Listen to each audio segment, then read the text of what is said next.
Kaya totoo na nga mga katibay, dumating na ang upuan na binili namin sa Shopee. Ito po ay high chair para po ito sa aming bar. Ito po ay umiikot. Ayan po, buksan na po agad natin para makita nyo. Samahan nyo ako hanggang matapos ang video. Para po makita nyo para namin buuin ito. At ito na nga, binubuksan po agad natin mga katibay. At yan na po, malapit na. Huwag mong subukan. Masisira ang At ito na nga po, unti-unti na natin ilalabas ang paa ng upuan. Ito na po. Ayan siya guys. Dahan-dahan natin ilalabas. So, naman po natin ang pinakaupuan. Ayan po, ang ganda. Ayan po mga katibay. At isa pa po natin ilabas yung pinaka-poste niya.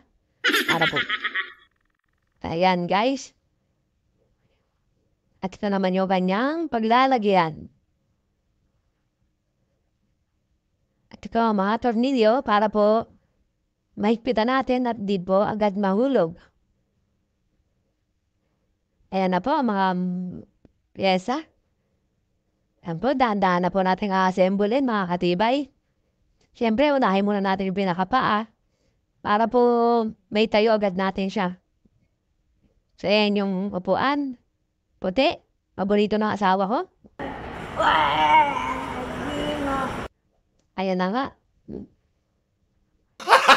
gago!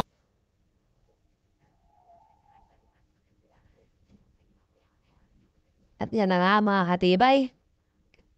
Bubuhin na natin. Ayan, sisimulan na po natin. Binubuksan ko na ang mga tornilyo. Para pag inilagay ko po yung pinaka-poste niya, pinaka-katawan niya, ay mahigpitan po agad natin at maisagpak na natin agad ang upuan. At sunod na po natin agad ang poste mga katibay.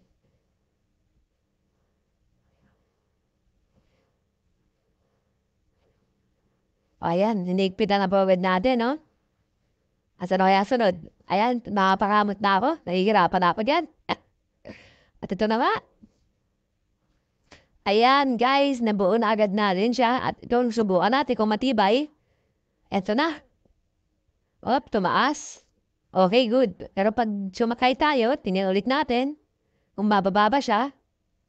Ayan.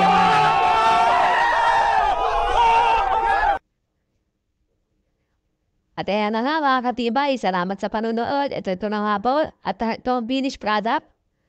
Ayan, ang ganda guys. Halagang mura lang sa Shopee. At ito naman po ang aking anak na ni-testing niya. Ayan, umiikot-ikot, ginagawan laruan. Ayan po, sa mga hindi pa po nakasubscribe, subscribe na po kayo. Salamat sa panunood.